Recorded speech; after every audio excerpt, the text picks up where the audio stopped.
अस्सलाम वालेकुम। उम्मीद है कि आप सब खैरियत से होंगे। खैबर पख्तूनख्वा के अंदर अभी एक अंदेशा है कि गवर्नर राज लगाए जाने की कोशिशें की जा रही हैं और इस ज़िमन में जो गवर्नर फैसल कुंडी हैं पीपल्स पार्टी के, उनको भी रिप्लेस करने की एक ख्वाहिश सामने आई है। ऑल्दो जब उनसे ख़ुद पूछा गया तो उन्होंने कहा कि कुंडी साहब ने कि मैं पीपल्स पार्टी का, अपनी पार्टी का फ़ैसला मिनवान कबूल करूँगा, होल हार्टेडली कबूल करूँगा, लेकिन अगर ये मीडिया पे ख़ुद लोग क़यास सराइयाँ करके नए गवर्नर मुंतखब करना शुरू कर दें तो अल्लाह ही हम सबका हाफिज़ है। यकीनन आजकल जो सूरत हाल बनी हुई है मुल्क के अंदर, वो जो ये रूमर्स होते हैं, जो ये मीडिया के ऊपर, सोशल मीडिया के ऊपर डिफरेंट पॉलिटिकल और एनालिस्ट के अकाउंट से ट्वीट्स आती हैं, हेडलाइंस चलती हैं, ये फनली इनफ 2-3-4 दिनों के अंदर अंदर अक्सर जो है वो फैक्ट बन जाती होती हैं। तो उस तरह से फैसल कुंडी साहब की स्टेटमेंट जो है वो डबल एज्ड है। एक तरह से वो मीडिया पे तनकीद भी कर रहे हैं, बट साथ ही साथ वो मुल्क के, मेरे ख्याल में तंज़िया तौर पे हालात भी बयान कर रहे हैं कि किस तरह से एक उड़ती उड़ती खबर आती है और फिर 2-3 दिन में लो एंड बिहोल्ड वो खबर जो है वो हकीकत बन जाती है। इसके पीछे अगेन चेमा गोयाँ की जा रही हैं कि ये गवर्नर राज की एक ख्वाहिश है कि खैबर के जो सीएम हैं, जो इलेक्टेड गवर्नमेंट हैं और जो उनकी सारी कैबिनेट है, वो अनमैनेजेबल होती जा रही है। ख़ास तौर पे एक बहाना टेररिज्म का बनाया जाता है, एक सिविल स्ट्राइफ का, पश्तून लिसानी तहरीकों के अतबार से, और जो पीटीआई से मुंसलिक उनके एहतजाजात जारी हैं, कभी डेला जेल के बाहर, कभी और किसी शक्ल में, तो वो जो है ख़ासी तौर पे सेंट्रल गवर्नमेंट को और रियासत को, डीप स्टेट को तंग कर रही हैं, लगता है ये बातें। वल्लाह आलम इस पर क्या एनालिसिस की जा सकता है। कुछ नाम आए हैं, अमीर हैदर होती साहब हैं, पहले वो सीएम रह चुके हैं, आफ्ताब शेरपौ साहब हैं, इवन के परवेज़ खटक साहब का नाम मार्केट में आया है। अल्लाह जानता है कि फ़ैसला क्या होता है और किस तरफ जाता है, लेकिन ये बात सिर्फ खैबर तक लिमिटेड नहीं है। इवन सिंध और बलूचिस्तान के अंदर उनके रिस्पेक्टिव गवर्नर से मुतल्लिक डिबेट चल रही है और ये शायद इसके अंदर कंट्रीब्यूटिंग फैक्टर सिर्फ पीटीआई नहीं है। मेरे ख्याल में जो पीपल्स पार्टी और नून लीग के अंदर भी एक रिफ्ट मौजूद है। रिफ्ट, अगेन मैं उसको रिफ्ट बहुत बड़ा एक टर्म है। मेरे ख्याल में जो प्रोफेशनल कंपटीशन एग्जिस्ट करता है, जो प्रोफेशनल कंपेटिटिव जेलसी एग्जिस्ट करती है, उसके तहत ये बात की जा रही है। इस ज़िमन में इवन जो सीडीएफ साहब यानी चीफ साहब की जो सीडीएफ अपॉइंटमेंट है, उसकी नोटिफिकेशन को लेके पहले तो जब रूमर्स आए पीटीआई की हैंडल्स की तरफ से और अपोजिशन के हैंडल्स की तरफ से और जनरल रिपोर्टर्स की तरफ से, तो ये नोटिफिकेशन को लेके भी ये शायद प्रोफेशनल टसल जो है, जो सीडीएफ की नोटिफिकेशन थी चीफ साहब की, के जो पीपल्स पार्टी ने उनली का टसल मैं यहाँ बयान कर रहा हूँ, जो एक वेग प्रोफेशनल टसल है, आपको मैं क्या कह उस तरह कह सकते हैं, उसके पहली एक्नॉलेजमेंट्स के अंदर तो इनिशियली गवर्नमेंट की, जो करंट गवर्नमेंट, उनका क्लेम था कि ऐसा कोई ताल्लुक ही नहीं, किसी नोटिफिकेशन की रिक्वायरमेंट ही नहीं है। लेकिन अब फाइनली उनको एक्नॉलेज करना पड़ा कि डिफेंस मिनिस्टर ख्वाजा आसिफ साहब ने भी कह दिया है कि ये बड़ी रिस्पॉन्सिबल किस्म की एनालिसिस की जा रही है और नोटिफिकेशन जो कि अपेरेंटली पहले नेसेसरी नहीं थी, उस नोटिफिकेशन का प्रोसेस शुरू हो गया और उसका इंतज़ार सिर्फ ये है कि जो पीएम साहब हैं शहबाज शरीफ साहब, वो इंग्लैंड से वापस आ जाएँ, जो भी वो यूके के दौरे पर अपने मेरे ख्याल भी चौथे दिन में हैं और आज स्पेकुलेटेड है कि वो वापस आ चुके होंगे। तो अगेन द फैक्ट दैट उनको एक्नॉलेज करना पड़ा ये, और ये भी बताना पड़ा कि हाँ नोटिफिकेशन ज़रूरी है, इसका प्रोसेस इनिशिएट हो चुका हुआ है और ये जो लोग स्पेकुलेशंस कर रहे हैं ये अननेसेसरी और डेंजरस हैं। तो मेरे ख्याल में ये थोड़ी सी वो गिव अवे करती है बात कि देयर इज़ समथिंग कुकिंग जो शायद मंजर आम पे अभी नहीं आया। बहरहाल प्रोसेस ये भी हो जाएगा यकीनन, बहुत ज़्यादा स्मूथली ना हो शायद, लेकिन हो तो जाएगा। पिछले 2-2.5 साल के अंदर हमने देखा है कि जो भी प्रोसेस हमारी स्टेट के फेवर में हो, इस्टेब्लिशमेंट के फेवर में हो, वो pretty much smoothly parliamentary procedure के अतबार से हो या जुडिशल किसी प्रोसेस के अतबार से वो हो ही गया है, तो यकीनन ये भी हो जाएगा। लेकिन खुशाइन बात यह है कि एंटी टेरर कोर्ट्स ने, जैसे पिछले हमने रिपोर्ट भी किया था, उन्होंने जो वो पॉलिटिक्स के एम्बेड के अंदर बेजा के तौर पर नमल यूनिवर्सिटी और शौद खानम अस्पताल को ले लिया था अपनी जद में, वो उन्होंने अनफ्रीज़ कर दिए उनके बैंक अकाउंट्स। और अब जो एक रस्म बन चुकी हुई थी, जो एक रिवाज बन चुका हुआ था कि इंडिविजुअल्स को और इदारों को, प्राइवेट इदारों को हरास करना सियासत की मद में, वो अब शायद थोड़ा बहुत रिपील बैक हो, अल्लाह करे। क्योंकि अभी तक काफ़ी सहाफ़ी हैं, काफ़ी अफराद हैं जो पीटीआई के फेवर में बोलते थे या अपोजिशन के फेवर में बोलते थे, उनके अभी भी बैंक अकाउंट्स वगैरह बंद हैं। अभी भी फॉर एग्जांपल जिस्मानी रिमांड के अंदर siyaset.pk वाले सोहराब बरकत साहब हैं। तो अगेन खुशाइन है, बट मेरे ख्याल में 9 मई के बाद जो डैमेज किया गया इस मुल्क के अंदर सिविल सोसाइटी के अतबार से, सहाफ़ियों के लिए, वकीलों के लिए, वो अनडू नहीं हुआ। इवन पीटीआई के पार्टी वर्कर्स के लिए उसको अनडू करने में भी टाइम लगेगा, बट आई डोंट नो वो विल अभी हुकूमत के अंदर है या नहीं है। जो बड़ी हाईलाइट है लोकल पॉलिटिक्स की मेरे ओपिनियन में, वो मौलाना फजल रहमान का खिताब है जो रिसेंटली उन्होंने अपना किया था बड़े मजमे के सामने। उन्होंने बड़ी खूबसूरत बात की थी कि इस्लामाबाद और काबुल को, दोनों को सेल्फ रिफ्लेक्शन के अंदर इंगेज करने की ज़रूरत है। या ख़ुद एहतसाबी के अंदर उनको मुब्तला होने की ज़रूरत है कि वो अपने आप से सवाल पूछें, अपने गिरेबानों में झाँक के कि पिछले 2.5, 3, 4, 5 साल जितने भी साल गुजरे हैं, इनके अंदर क्या ऐसी पॉलिसियाँ इख्तियार की गई थी कि आज इस नहज के ऊपर पाकिस्तान के और अफ़गानिस्तान के ताल्लुकात इतनी बुरी नहज के ऊपर खड़े हैं कि जहाँ पे UN हमें बेग कर रहा है कि आप ह्यूमैनिटेरियन बुनियादों के ऊपर बॉर्डर खोल दें, जो बेसिक तिजारत होनी थी वो तो होने दें। ये क्या वजह है कि जो पाकिस्तान के अंदर और अफ़गानिस्तान के अंदर एक तारीख़ी ताल्लुक़ है, चाहे वो pre Pakistan pre Afghanistan entity exist करने का ताल्लुक़ हो जो 1000 साल से, शायद हज़ारों सालों से, हमारे इस्लाम लाने से भी पहले का है, और जो एज एंटिटीज़ दोनों का एक ताल्लुक़ ख़ास तौर पे जो गहरा हुआ था सोवियत जिहाद के बाद, जिसका उन्होंने जिक्र किया अपनी तकरीर के अंदर, जिसमें हमने उनका साथ दिया था, और फिर हमने उस ट्रस्ट को बिट्रे किया अमेरिकन वॉर के अंदर, उन्होंने इसका भी जिक्र किया। और इसके बावजूद उन्होंने कहा कि पाकिस्तान ने अफ़गानिस्तान को कुछ रियायतें भी दी, कई रियायतें दी उस एक 20 साल बड़े डार्क पीरियड के अंदर, जहाँ पाकिस्तान एक सॉर्ट ऑफ डबल पॉलिसी परसू करता था, जहाँ अमेरिका को डिप्लोमेटिकली, पॉलिटिकली, मिलिटरली सेटिस्फाइड भी रखता था, लेकिन on the ground under the garb of being a non NATO ally Pakistan ने साथ भी दिया अफ़गान लोगों का, ख़ुसूसन तालिबान का। She was an unsung hero. जी हाँ, लाल परी गिलगित बल्तिस्तान के एक गाँव शिमशाल से ताल्लुक है। तकरीबन 700 से 800 खवातीन को जचगी के प्रोसेस से गुजारा। वो क्या तिलिस्माती उनकी पर्सनैलिटी थी। पूरी वीडियो देखने के लिए हमारी वेबसाइट पे जाएं eonpodcast.com पे और मैट्रिक्स की सब्सक्रिप्शन ले लें, सिर्फ 3000 रुपये की बात है। सी यू देयर इंशाल्लाह। इस सारे को उन्होंने पेश नज़र रखते हुए एक अच्छा एनालिसिस किया कि हमने अपनी कॉन्स्टिट्यूशन को इस चक्कर में, जो हम अपनी डोमेस्टिक पॉलिटिक्स पे नज़र करना चाह रहे थे, वो हमने उसको एक खिलौना बना दिया, उसको एक टॉय की तरह हमने ट्रीट कर दिया। और आज हम जिस नहज के ऊपर खड़े हैं कि पाकिस्तान के अंदर जो है वो एक रिप्रेजेंटेटिव डेमोक्रेसी नहीं है जो पाकिस्तानी अवाम के विल को रिप्रेजेंट करे। तालिबान को भी उन्होंने इशारा किया कि अफ़गानिस्तान के अंदर वो एक रिप्रेजेंटेटिव हुकूमत नहीं बना पा रहे जो अफ़गान लोगों का विल रिप्रेजेंट करे, और पाकिस्तान में भी यही सूरत हाल है। जो लुब्बे लबाब था उनके आर्ग्यूमेंट का वो ये था कि अफ़गानिस्तान, पाकिस्तान और जो इन दोनों मुल्कों के दरमियान मुसल्लह तंजीमें एग्जिस्ट करती हैं ISIS की शक्ल में, TTP की शक्ल में वगैरह, इवन आप बलोच, अगर आप मिलिटेंट फैक्शंस को ले लें जो अगर अफ़गानिस्तान की पनाह लेके ऑपरेट करते हैं पाकिस्तान के ख़िलाफ़, इन सारों को अपनी पॉलिसीज़ को रिकन्सिडर करने की ज़रूरत है कि एक मिलिट्री कंक्लूशन इस खित्ते के अंदर नहीं अचीव किया जा सकता, क्योंकि सारे फ़रीक जो हैं वो काफ़ी सालों से लड़ रहे हैं और सारे फ़रीक जो हैं वो थक चुके हुए हैं इस लड़ाई से, और सारे फ़रीक जो हैं वो एक कॉमन डेस्टिनी शेयर करते हैं इस खित्ते के अंदर। बहुत ज़्यादा मेरे ख्याल में आइडियोलॉजिकली और प्रैक्टिकली भी देखा जाए तो बहुत पॉजिटिव बात थी, जो काफ़ी देर के बाद, मतलब मैं हैरान हूँ कि मैं प्रिटी मच मेजॉरिटी ऑफ जो उन्होंने बातें की उससे एग्री करता हुआ अपने आप को पा रहा हूँ। इस पॉजिटिविटी और क्लैरिटी के साथ इस खित्ते में अभी इतनी कॉन्फिडेंस से किसी ने बात नहीं की। सब अभी जनरली आपको नज़र आ रहा है करंट गवर्नमेंट में भी इवन हिस्ट्री को रीराइट करने की कोशिश कर रहे हैं कि हमारी क्या तारीख है अफगानिस्तान से, इवन उसको एक अटैम्प्ट की जा रही है। एक सीरीज़ ऑफ इंटरव्यूज़ हैं जो ख्वाजा आसिफ साहब ने दी हैं लोकल और इंटरनेशनली न्यूज़ को, जो जहाँ पे वो इवन यल्दा हकीम वाले बहुत मशहूर हुए थे ख्वाजा आसिफ साहब के इंटरव्यू, जहाँ पे वो ऑलमोस्ट इमेजिन करना चाह रहे हैं कि हमने क्यों अफ़गान मुजाहिदीन की सपोर्ट की थी सोवियट्स के ख़िलाफ़, और वो रीफ्रेम करना चाह रहे हैं कि पाकिस्तान पहले बुरा बच्चा था और अब अच्छा बच्चा बन गया, इन दैट कि हम अपनी अगर कोई भी पॉलिटिकल पोस्चरिंग या पॉलिसी को एक्सटेंड करें किसी भी फॉरेन मिलिशिया की मदद करने में, इस्लाम की या मुसलमानों की इसमें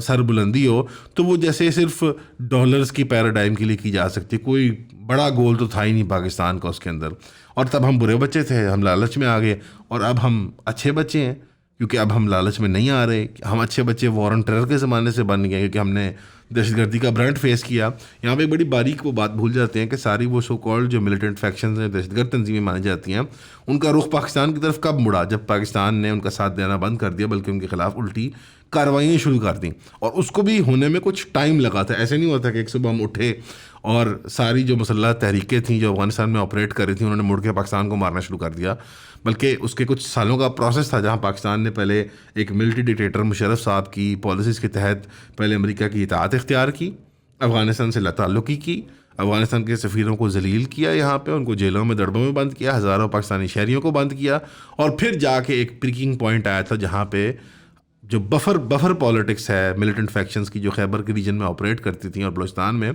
उनके दरमियान और हमारे दरमियान एक ब्रेक डाउन हो गया कि नहीं, अब इसके मज़ीद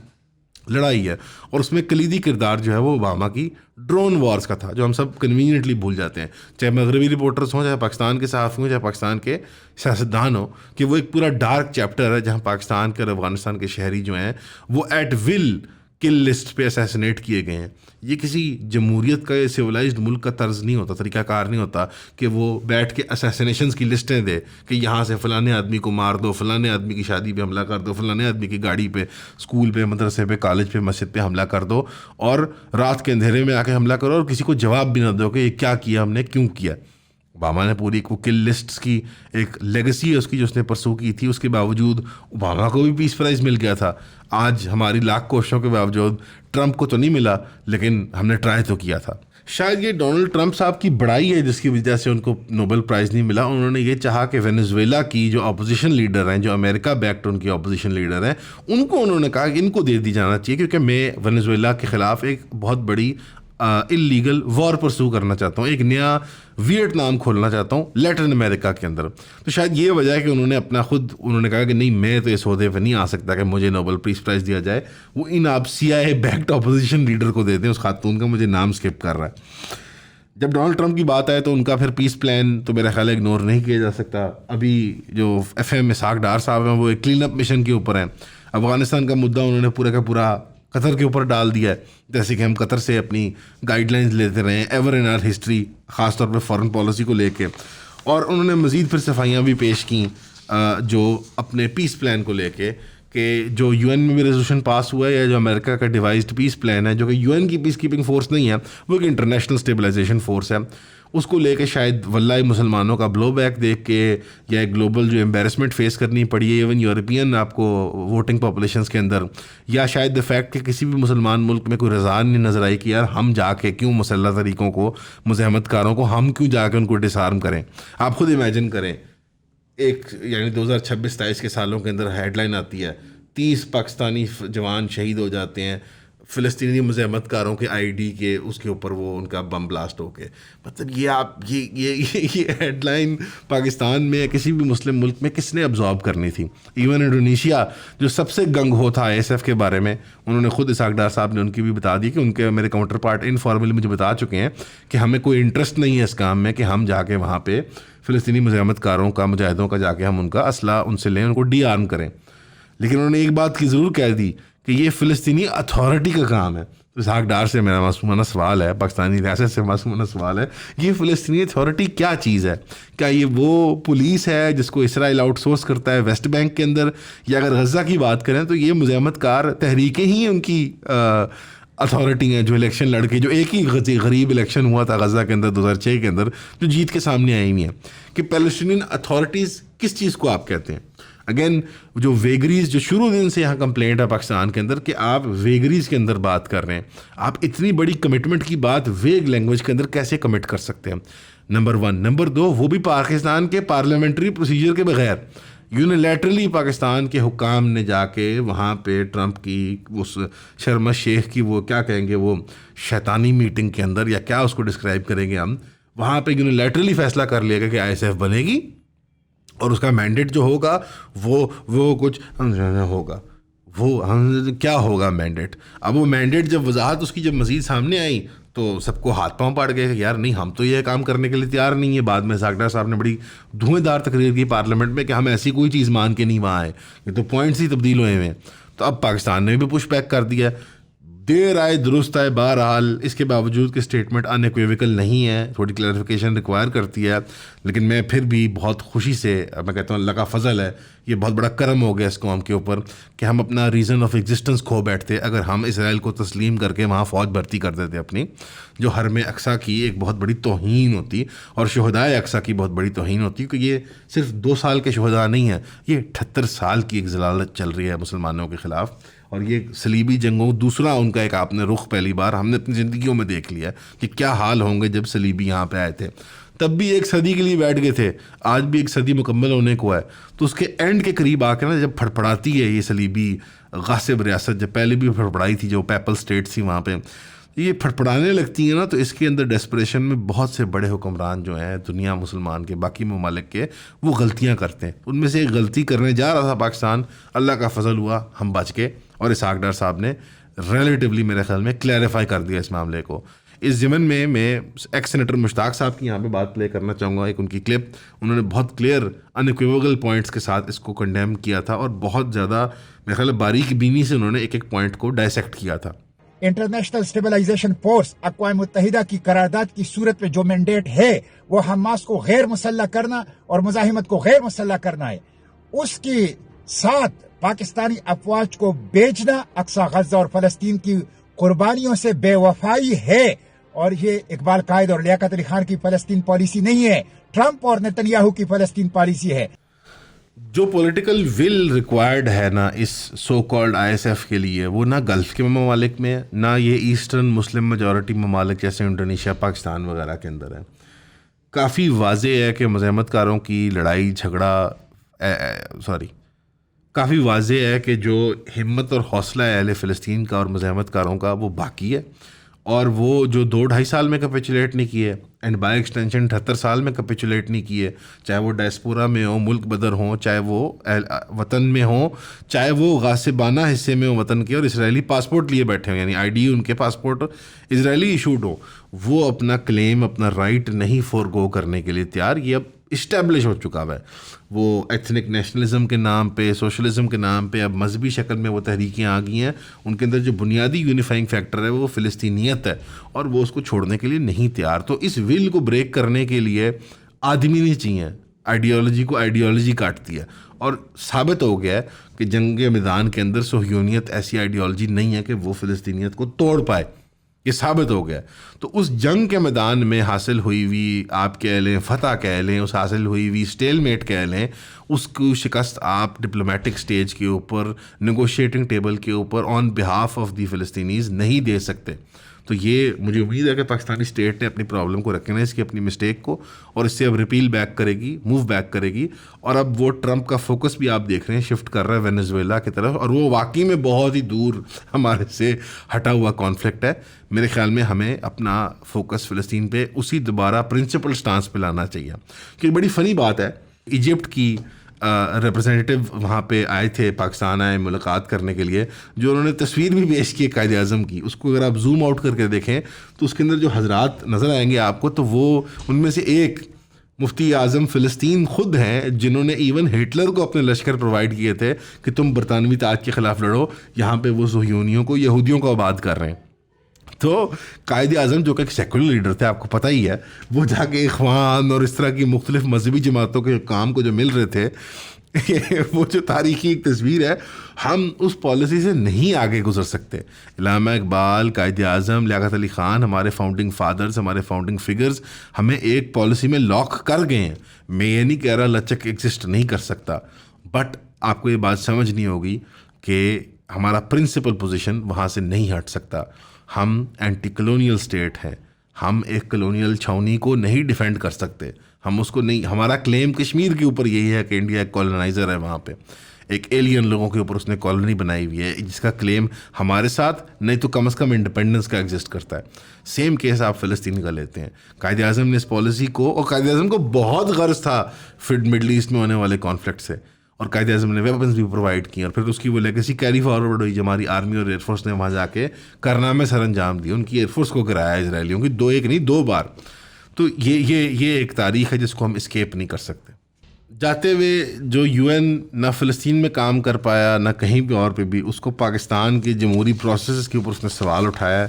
और ग्रेव कंसर्न रेज़ किया 27वीं अमेंडमेंट के ऊपर। पाकिस्तान के फ़ॉरेन ऑफिस ने क्लैरिफाई कर दिया कि बड़ी रिस्पॉन्सिबल स्टेटमेंट थी UN की ये, और हम जो हैं बिल्कुल डेमोक्रेटिक प्रिंसिपल्स को कमिटेड हैं, हमारे इंस्टीट्यूशंस तगड़े हैं, हमारा इलेक्शन फ्री एंड फेयर है, और पार्लियामेंट्री प्रोसीजर के सारे तकाज़े पूरे करते हुए 2/3 अक्सरियत से हमने 27वीं अमेंडमेंट को पास किया है। तो UN जब अपने काम से काम रखे, और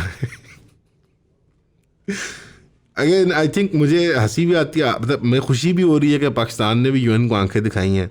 एट द सेम टाइम मुझे दुख भी हो रहा है कि UN एक इदारा था, जैसा तैसा था। हम भी बहुत तनकीद करते हैं इस प्रोग्राम के ऊपर, उसका मजाक उड़ाते हैं, और उसके जो किरदार अदा किया पिछले 40-50 साल मुस्लिम जेनोसाइड के अंदर, चाहे वो इराक़ का हो या अफ़गानिस्तान का, कि वो एक टूथलेस इदारा है। और अब वो इसी पॉइंट तक रह गया कि वो थर्ड वर्ल्ड हमारे ऐसे मुल्कों को कभी कभी आके ये कह दिया करे कि वो फलाना काम आपने जो है वो जमहूरी नहीं किया।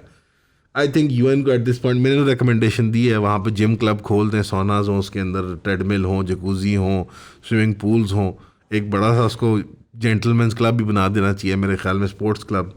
उसका इंटरनेशनल लॉ को इन्फोर्स करने में या डेमोक्रेसी की वैल्यूज़ को इंस्टिल करने में तो कोई शायद किरदार रहा नहीं। बहरहाल मुझे फिर भी बतौर पाकिस्तानी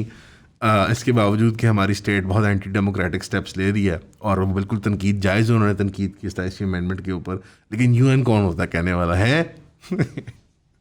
हमेशा की तरह आप सबका सुनने का शुक्रिया, दुआ में याद रखिएगा। अस्सलाम वालेकुम।